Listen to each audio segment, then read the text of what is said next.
स्वागत दोस्तों, आगे के सामने मोदी यहाँ पर चलेंगे। सबसे पहले सबसे बड़ी न्यूज़ आपको बताएंगे दोस्तों, राहुल गांधी को ऑन टीवी आकर जान से मारने की धमकी देते हुए बीजेपी के नेता का एक ऐसा बयान सामने आया है दोस्तों, जिसे लेकर जोरदार तरीके का बवाल शुरू हो चुका है। बताएंगे कांग्रेस पार्टी ने कैसे किया विरोध और अमित शाह को भी पत्र लिखकर पूरे मामले पर दी गई है चेतावनी। बताएंगे क्या है पूरा मामला, इसी के साथ में चलेंगे बिहार से जुड़ी हुई एक और बड़ी अपडेट तब दोस्तों, जहां पर बड़े वरिष्ठ नेता ने राष्ट्रीय जनता दल का दामन थामा है। बताएंगे अमित शाह के दौरे के बाद कौन इंडिया गठबंधन में शामिल हो गया है दोस्तों, डिटेल में जानकारी अब तक पहुंचाएंगे। इसी के साथ में चलेंगे एक और बड़ी खबर की तरफ, जहां पर चुनाव आयोग 470 पर्यवेक्षक क्यों मैदान में उतार रहा है दोस्तों। इसी के साथ में प्रशांत किशोर को लेकर नए सर्वे में क्या दावा किया गया है। बताएंगे क्या एनडीए वालों को चौंकाने वाले हैं प्रशांत किशोर दोस्तों। इसी के साथ में एक एक करके चलेंगे आज की सारी बड़ी अपडेट। लेकिन उससे पहले अगर आप भी मानते हैं कि बिहार विधानसभा चुनाव में अमित शाह के दौरे के बाद लगातार एक के बाद एक नेताओं के इस्तीफे से पता चल रहा है कि एनडीए गठबंधन खासकर भारतीय जनता पार्टी के अंदर टिकटों को लेकर जोरदार तरीके का संघर्ष चल रहा है, तो इस वीडियो को लाइक करके लाल बटन दबाकर चैनल को सब्सक्राइब करके बेल आइकन दबाकर कमेंट बॉक्स में अपनी राय जरूर लिखकर बताएगा दोस्तों। ज्यादा से ज्यादा वीडियो को शेयर कीजिएगा ताकि पल पल की पूरी अपडेट आप लोगों तक लगातार इसी तरीके से पहुंचते रहे। चलते हैं सबसे पहले सबसे बड़ी ब्रेकिंग न्यूज अपडेट की तरफ दोस्तों, जहां पर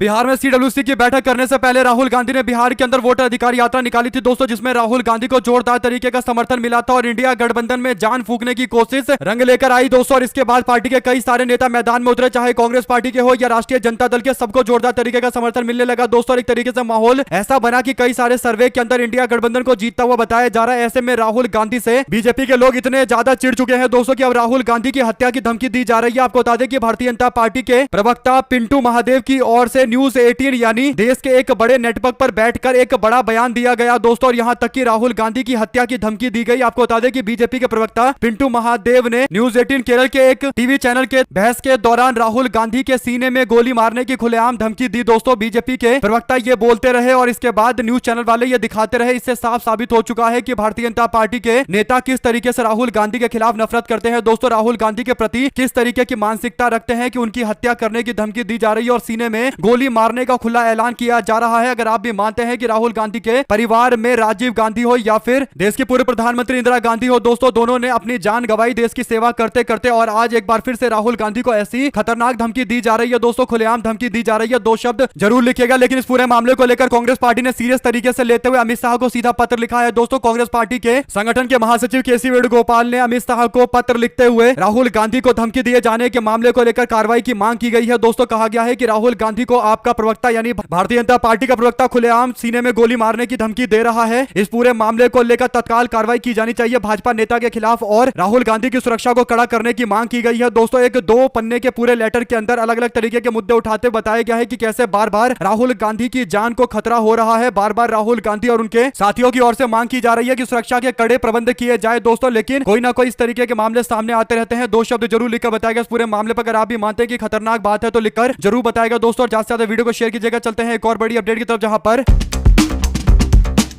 बिहार विधानसभा चुनाव के मद्देनजर राहुल गांधी प्रियंका गांधी के बिहार दौरे के बाद इंडिया गठबंधन को जिस तरीके से समर्थन मिल रहा है दोस्तों, उसी का असर है कि अब राष्ट्रीय जनता दल के अंदर भी कई सारे नेताओं के आने का सिलसिला लगातार शुरू हो चुका है दोस्तों। जो डिटेल में जानकारी सामने आई है उसके अनुसार विकास और मानवता विरोधी भारतीय जनता पार्टी छोड़कर कैमूर से पूर्व मंत्री ब्रजेश किशोर बिंद ने युवा नेता तेजस्वी यादव की अगुवाई में राष्ट्रीय जनता दल का दामन थामा है दोस्तों। जमुई से श्री पप्पू मंडल और श्रीमती सुजाता सिंह ने राष्ट्रीय जनता दल का दामन थामा है दोस्तों। कांग्रेस पार्टी और राष्ट्रीय जनता दल में लगातार बीजेपी और जनता दल यूनाइटेड के लोगों का आने का सिलसिला जारी है दोस्तों। प्रदेश के अध्यक्ष मंगनी लाल मंडल भी इस दौरान मौजूद रहे। तेजस्वी यादव ने खुद पार्टी में शामिल करवाया है दोस्तों। बीजेपी के वरिष्ठ नेता है ब्रज किशोर बिंद दोस्तों। ऐसे में राष्ट्रीय जनता दल की ओर से यह जानकारी देते हुए भाजपा को निशाने पर लिया गया है। 2 शब्द जरूर लिखकर बताएगा इस पूरे मामले पर, और ज्यादा से ज्यादा वीडियो को शेयर कीजिएगा दोस्तों ताकि पल पल की पूरी अपडेट आप लोगों तक लगातार इससे जुड़ी पहुंचती रहे। चलते हैं एक और बड़ी अपडेट की तरफ, जहां पर भारतीय जनता पार्टी के नेताओं के द्वारा राहुल गांधी और प्रियंका गांधी के खिलाफ उल्टा बयान दिए जाने का लगातार मामला सामने आ रहा है दोस्तों। बीजेपी के वरिष्ठ नेता कैलाश विजयवर्गीय ने सारी मर्यादाएं पार करते हुए प्रियंका गांधी और राहुल गांधी को लेकर अभद्र टिप्पणी की दोस्तों, जिससे कटनी कांग्रेस पार्टी में जोरदार तरीके का गुस्सा देखने को मिल रहा है। कटनी में कांग्रेस पार्टी की महिला अध्यक्ष रजनी वर्मा ने सरकार से साफ मांग की है कि अगर कैलाश विजयवर्गीय को तत्काल सार्वजनिक मंच से कांग्रेस के नेता राहुल गांधी और प्रियंका गांधी पर अभद्र टिप्पणी करने के मामले पर माफी नहीं मंगवाया गया तो फिर उनको अपने पोस्ट से इस्तीफा देना पड़ेगा। रजनी वर्मा ने चेतावनी दी कि अगर कैलाश विजयवर्गीय माफी नहीं मांगते तो मध्य प्रदेश में महिला कांग्रेस, युवा कांग्रेस और कांग्रेस के सभी कार्यकर्ता मैदान में उतरेंगे और उसके बाद ईंट से ईंट बजाने के लिए तैयार है, यानी जोरदार तरीके का विरोध किया जाएगा। खुलकर भाजपा के नेता के खिलाफ मोर्चा खोला जाएगा। दोस्तों, कांग्रेस पार्टी बार बार बीजेपी के नेताओं को चेतावनी देती आ रही है कि इस तरीके के अपशब्दों का इस्तेमाल ना करें। इसके बावजूद कांग्रेस के वरिष्ठ नेता राहुल गांधी और प्रियंका गांधी को लेकर उलझुल बयान देते रहते हैं। दोस्तों, कभी राहुल गांधी को सीने में गोली मारने की धमकी ऑन कैमरा दिया जाता है, टीवी चैनल पर दिया जाता है, और कभी राहुल गांधी और प्रियंका गांधी को लेकर उल्टे सीधे बयान दिए जाते हैं। इन पूरे मामले पर आप लोग क्या कहना चाहते हैं? दो शब्द जरूर लिखकर बताएगा दोस्तों, और ज्यादा से ज्यादा वीडियो को शेयर कीजिएगा ताकि पूरी अपडेट आप लोग तो लगातार इसी तरीके से पहुंचते रहे। चलते हैं एक और बड़ी अपडेट की तरफ, जहां पर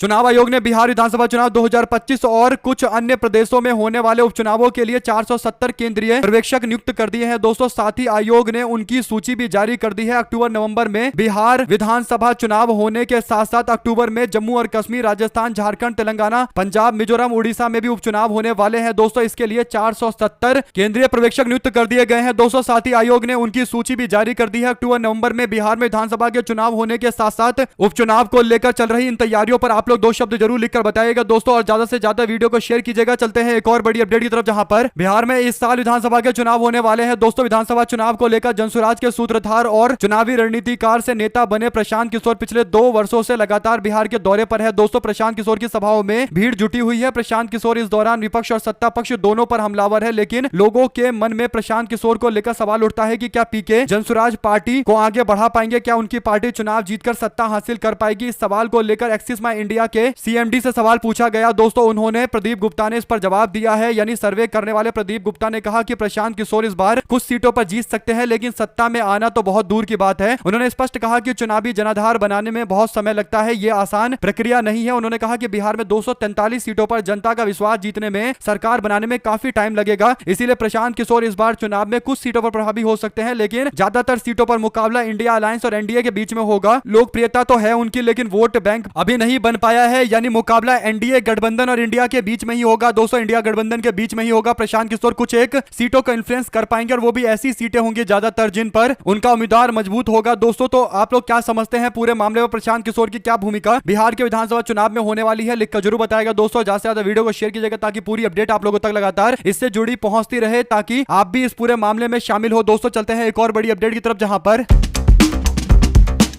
उत्तराखंड के विधानसभा चुनाव बड़े दिनों के बाद अभी होंगे। दोस्तों, 2027 के आसपास उत्तराखंड का इलेक्शन होगा, लेकिन उससे पहले धीरे धीरे करके जो माहौल बन रहा है उससे पता चलता है कि उत्तराखंड में अब कहीं ना कहीं 10 साल से चल रही बीजेपी सरकार को लेकर एक नाराजगी शुरू हो गई है। दोस्तों, यही बड़ा कारण है कि उत्तराखंड के अंदर नैनीताल के कुमाऊं विश्वविद्यालय में सबसे बड़े परिसर डीएसबी कॉलेज के छात्र संघ के चुनाव में अध्यक्ष पोस्ट पर आरएसएस के मात्र संगठन कहे जाने वाले एबीवीपी की हार ने एक बार फिर से शहर में बीजेपी की गुटबाजी और भीतरघात की प्रवृत्ति को जाहिर कर दिया है। दोस्तों, 2027 के होने वाले विधानसभा चुनाव को लेकर यूनिवर्सिटी के अंदर भी बीजेपी अपना दबदबा चाहती थी दोस्तों, लेकिन एबीवीपी को बुरी तरीके से हार का सामना करना पड़ा। दरअसल इस बार छात्र संघ के चुनाव में एबीवीपी ने मजबूत मिलनसार के साथ साथ छात्रों के लोकप्रिय नेता को प्रत्याशी बनाकर मैदान में उतारा था। निर्दलीय जीते करण सती ने यहां पर एबीवीपी को बुरी तरीके से शिकस्त दे दिया दोस्तों, यानी एबीवीपी से टिकट मांग रही थी, लेकिन आपसी गुटबाजी के कारण एबीवीपी ने तनिष्क मेहरा को मैदान में उतार दिया दोस्तों, और तनिष्क मेहरा मैदान में उतरी तो उनको चुनौती दे दिया एबीवीपी का ही बागी नेता ने, और करण सती ने यहां पर चुनाव जीतकर दोस्तों उत्तराखंड के विधानसभा चुनाव से पहले जो हालात है गुटबाजी को लेकर, खासकर यूनिवर्सिटी के चुनाव में भी, उसे एक बार फिर से जग जाहिर कर दिया है दोस्तों। अगर आप भी मानते हैं कि एबीवीपी, बीजेपी और आरएसएस का संगठन लगभग एक ही जैसा होता है, इसीलिए अगर एक संगठन में गुटबाजी है तो इसका मतलब दूसरे संगठन में भी गुटबाजी है। अगर आप भी इस बात से इत्तेफाक रखते हैं कि उत्तराखंड के अंदर धीरे धीरे करके बीजेपी के खिलाफ माहौल बनता जा रहा है, और अब जो इस तरीके की सूचनाएं आ रही है कहीं ना कहीं बीजेपी के लिए काफी ज्यादा मुश्किलें बढ़ने वाली हैं, तो लिखकर जरूर बताएगा दोस्तों। चलते हैं एक और बड़ी अपडेट की तरफ, जहां पर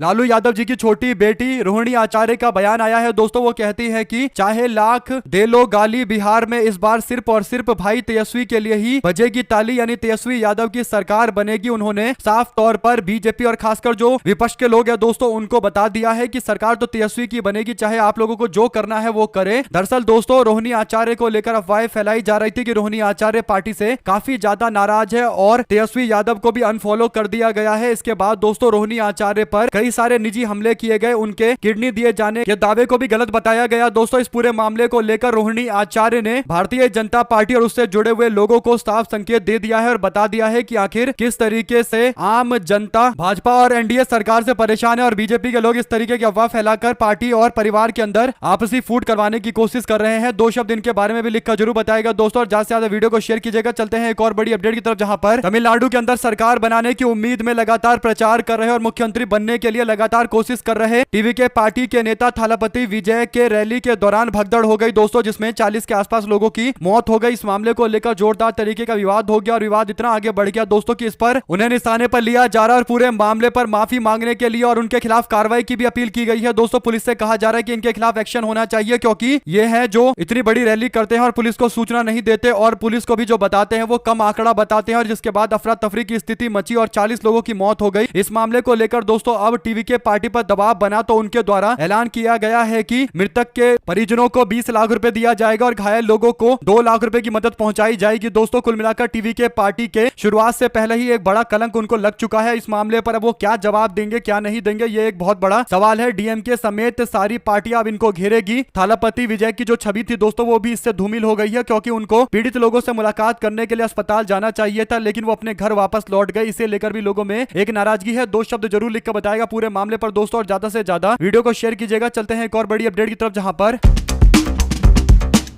ईडी जल्द ही कुछ खिलाड़ी और अभिनेताओं की करोड़ों की संपत्ति को जब्त करने जा रही है दोस्तों। ये कार्रवाई मनी लॉन्ड्रिंग के रोकथाम कानून यानी पीएमएलए के तहत ऑनलाइन बेटिंग ऐप 1xBet के प्रमोशन मामले में होगी। आपको बता दें कि ऑफिशियल सोर्स न्यूज बताता है कि कार्रवाई में कुछ सेलिब्रिटियों के संपत्तियों को भी जब्त करने को लेकर चर्चा चल रही है, और कुछ इसमें क्रिकेटर भी है, फिल्म के सेलिब्रिटी भी है, टीएमसी के भी कुछ नेता है दोस्तों, और बंगाल के भी फिल्म के कुछ एक्टर एक्ट्रेस हैं। देखते हैं इस पूरे मामले पर क्या कार्रवाई की जाती है। कुल मिलाकर दोस्तों सट्टेबाजी ऐप के खिलाफ कार्रवाई अगर करना था तो पहले ही किया जाता, लेकिन काफी दिनों तक इसे चलने दिया गया दोस्तों, जिसके कारण सरकार को भी अच्छा खासा पैसा मिला गेमिंग ऐप के कारण। बाद में कई सारे बैटिंग ऐप को बैन किया गया दोस्तों, उनको गेमिंग ऐप से अलग रखने की कोशिश की गई दोस्तों। नियम में कुछ बदलाव किए गए, जिसके कारण जिन लोगों ने बैटिंग ऐप का यानी सट्टे वाले ऐपों का प्रचार किया था उन लोगों के लिए मुसीबतें इतनी ज्यादा बढ़ गई है दोस्तों कि हो सकता है कि उनको अपने जेब से पैसे देने पड़े, क्योंकि उनकी संपत्ति जब्त करके हो सकता है वसूली की जाए। और ये जो जानकारी मीडिया में सामने आई है दोस्तों, इससे कहीं ना कहीं और ज्यादा अभिनेत्री और अभिनेताओं के साथ साथ जो बड़े बड़े सेलिब्रिटी है दोस्तों जो बैटिंग ऐप का प्रमोशन करते थे उन लोगों के लिए और ज्यादा मुसीबतें बढ़ने वाली है। 2 शब्द जरूर लिखकर बताएगा, ज्यादा से ज्यादा वीडियो को शेयर कीजिएगा दोस्तों। चलते हैं एक और बड़ी अपडेट की तरफ, जहां पर बौद्ध भिक्षुकों का शांत शहर लेह इस बार अजीब से सन्नाटे के अंदर समाया हुआ दिखाई दे रहा है दोस्तों। सड़क किनारे खाली खड़ी टैक्सियां हैं, सूनी गलियां हैं और हर 20 मीटर पर सुरक्षा बल खड़े हैं दोस्तों। 5-7 जवान खड़े हुए हैं। एयरपोर्ट से बाहर निकलते ही टैक्सी की सवारी करने के बाद पूरे इलाके को अगर देखा जाए तो एकदम सन्नाटा पसरा दिखाई दे रहा है। एक पत्रकार की नजर से ये बातें बताई गई दोस्तों और कहा गया कि लद्दाख में कभी इस तरीके से सन्नाटा देखने को नहीं मिलता था, लेकिन अभी इस तरीके के हालात बन चुके हैं। पूरे मामले पर आप लोग क्या कहना चाहते हैं दोस्तों? 2 शब्द जरूर लिखकर बताइएगा और ज्यादा से ज्यादा वीडियो को शेयर कीजिएगा दोस्तों। काफी गंभीर ये मामला है। चलते हैं एक और बड़ी अपडेट की तरफ दोस्तों, जहां पर बिहार विधानसभा चुनाव 2025 की तारीखों का ऐलान का संकेत मिल गया है दोस्तों। चुनाव आयोग की सक्रियता अब राज्य में 30 सितंबर को अंतिम मतदाता सूची के साथ और ज्यादा बढ़ने वाली है। बिहार में अब चुनावी बिगुल फूकने वाला है दोस्तों। मुख्य चुनाव आयुक्त ज्ञानेश कुमार जल्द इस मामले पर राज्य स्तरीय टीम से मुलाकात कर सकते हैं। आपको बता दें कि 2 तारीख को दशहरा है दोस्तों। ऐसे में उम्मीद की जा रही है कि उसके कुछ दिनों के बाद लगभग 1 हफ्ते के आसपास चुनाव की घोषणा कर दी जाएगी और फेस्टिवल सीजन के अंदर ही बिहार में विधानसभा चुनाव होता हुआ दिखाई देगा दोस्तों। 25 और 28 अक्टूबर के दौरान वोट डल सकते हैं, इस तरीके की भी जानकारी है दोस्तों। जो भी जानकारी इससे जुड़ी हुई ऑफिशियल तौर पर आएगी आप तक लगातार पहुंचाएंगे, लेकिन जो कयास चल रहे हैं उसका यही कहना है कि जल्द घोषणा हो सकती है। पूरी तैयारी कर ली गई है। राज्य स्तर के अधिकारी और केंद्र स्तर के अधिकारी आपस में मुलाकात करेंगे दोस्तों और उसके बाद चुनाव आयोग के द्वारा ऑफिशियल तौर पर ऐलान कर दिया जाएगा। जो भी जानकारी आएगी आप लगातार पहुंचाते रहेंगे। चलते हैं एक और बड़ी अपडेट की तरफ, जहां पर वैशाली में सीएम नीतीश कुमार के सामने जोरदार तरीके का हंगामा हंगामा हुआ दोस्तों। स्थानीय जेडीयू के विधायक सिद्धार्थ पटेल के खिलाफ लगे गो बैक के नारे। दरअसल हुआ ये दोस्तों कि लोगों ने वैशाली विधानसभा में विकास के काम को लेकर उनके खिलाफ एक जोरदार मोर्चा खोला है। आपको बता दें कि भारतीय जनता पार्टी और जनता दल यूनाइटेड कई सारे ऐसे नेता हैं जिनको अपने क्षेत्र में विरोध का सामना करना पड़ रहा है दोस्तों। ऐसे ही सिद्धार्थ पटेल है जिनको अपने क्षेत्र में लोगों ने गो बैक के नारे से संबोधित किया है। सीएम रविवार को एक कार्यक्रम के लिए हरसेर गांव पहुंचे थे दोस्तों। मुख्यमंत्री ने वैशाली जिले के लिए 774 करोड़ की योजना का शिलान्यास और उद्घाटन का दावा किया दोस्तों। गुस्साए लोगों ने कार्यक्रम को लेकर लगाए गए पोस्टर को फाड़ दिया और सीएम महज 7 मिनट वहां पर रुके और चले गए। जनता दल यूनाइटेड के विधायक सिद्धार्थ पटेल ने वैशाली विधानसभा में एक भी विकास का काम नहीं किया। अब मुख्यमंत्री को बुलाकर राजनीति को पलटने की कोशिश कर रहे हैं। स्थानीय स्तर की राजनीति में अपना दबदबा बनाने की कोशिश कर रहे हैं ताकि लोगों को लगे कि मुख्यमंत्री इनके सपोर्ट में है तो इनको जिता दिया जाए। लेकिन अगर मुख्यमंत्री सिद्धार्थ पटेल को सपोर्ट करते हैं तो इससे आम जनता का क्या फायदा होगा दोस्तों। मुख्यमंत्री को बुलाकर ही क्या कर लेंगे। मुख्यमंत्री अगर वाकई अपने विधायक से इतने ही खुश थे तो विकास कार्य खुद करवा देते, लेकिन तब ऐसा कुछ नहीं करवाया गया। और अब जो मामला सामने आ रहा है दोस्तों वो काफी गंभीर है। 2 शब्द जरूर लिख के बताएगा इस पूरे मामले पर। और अगर आप भी मानते हैं कि अभी तो ये शुरुआत, अभी तो औरों का भी विरोध होगा, बल्कि मुख्यमंत्री नीतीश कुमार के सामने जो नारेबाजियां शुरू हुई है ये और ज्यादा बड़े स्तर पर देखने को मिलेगी, तो लिखकर जरूर बताएगा दोस्तों। और ज्यादा से ज्यादा वीडियो को शेयर कीजिएगा। चलते हैं एक और बड़ी अपडेट की तरफ जहां पर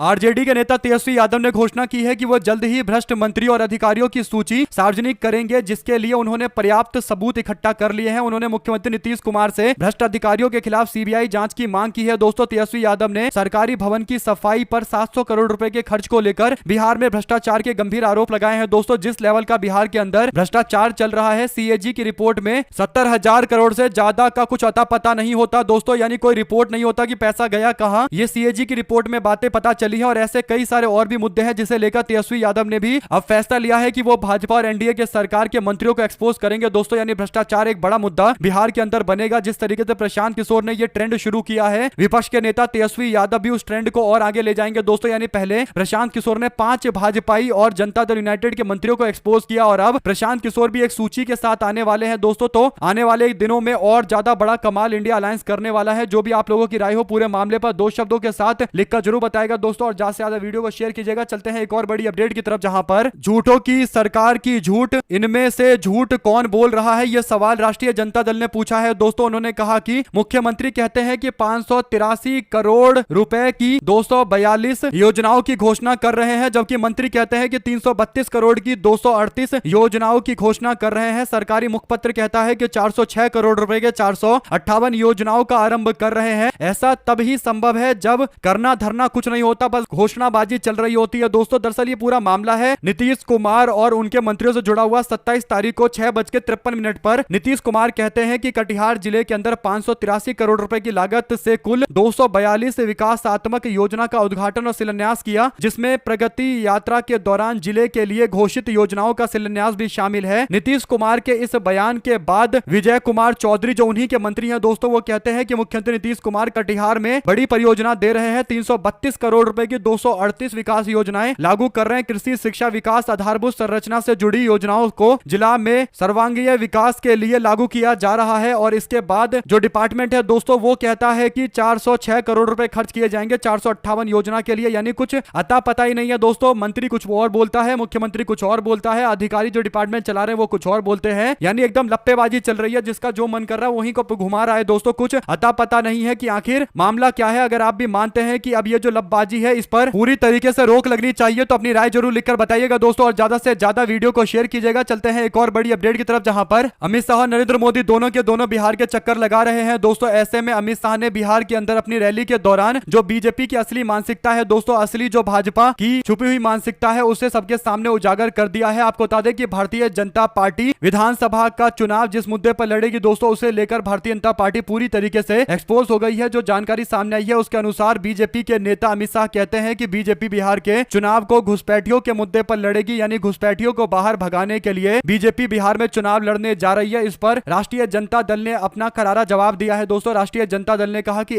सुनो जुमलेबाज गृह मंत्री, आरजेडी के लिए बिहार चुनाव 20 साल से बिहार में कथित घुसपैठी घुसाने वाले नकारी और निकम्मी डबल इंजन सरकार को जड़ से हटाने का चुनाव है। अमित शाह बड़े झूठे हैं कि इनके ये कथित घुसपैठिए 1 साल पहले झारखंड चुनाव में में झारखंड में घुस गए थे, अब ये बिहार में आ गए हैं, फिर 6 महीने के बाद बंगाल चले जाएंगे। जाओ रे गुजराती जुमलेबाज, ये बिहार है, बिहार यानी ये बिहार है, यहाँ पर इस तरीके के मुद्दे नहीं चलेंगे। झारखंड के अंदर भी बीजेपी लोगों से ये मुद्दे सामने रखकर दोस्तों कहीं ना कहीं वोट की अपील कर रही थी और पूरा चुनाव एक और इंडिया अलायंस की ओर से महिलाओं के सम्मान राशि को लेकर लड़ा जा रहा था, जबकि एनडीए की ओर से भाजपा वाले घुसपैठियों का मुद्दा उठा रहे थे। हालांकि जनता ने बता दिया कि अगर घुसपैठी झारखंड में आए हैं तो जिम्मेदारी तो भारतीय जनता पार्टी के लोगों की बनती है, अमित शाह की बनती है, मोदी की बनती है। आप लोग इस पूरे मामले पर क्या 2 शब्द लिखना चाहते हैं दोस्तों, लिखकर जरूर बताएगा और ज्यादा से ज्यादा वीडियो को शेयर कीजिएगा। दोस्तों चलते हैं एक और बड़ी अपडेट की तरफ, जहां पर उत्तर प्रदेश के मुख्यमंत्री योगी आदित्यनाथ की जिंदगी पर बनी फिल्म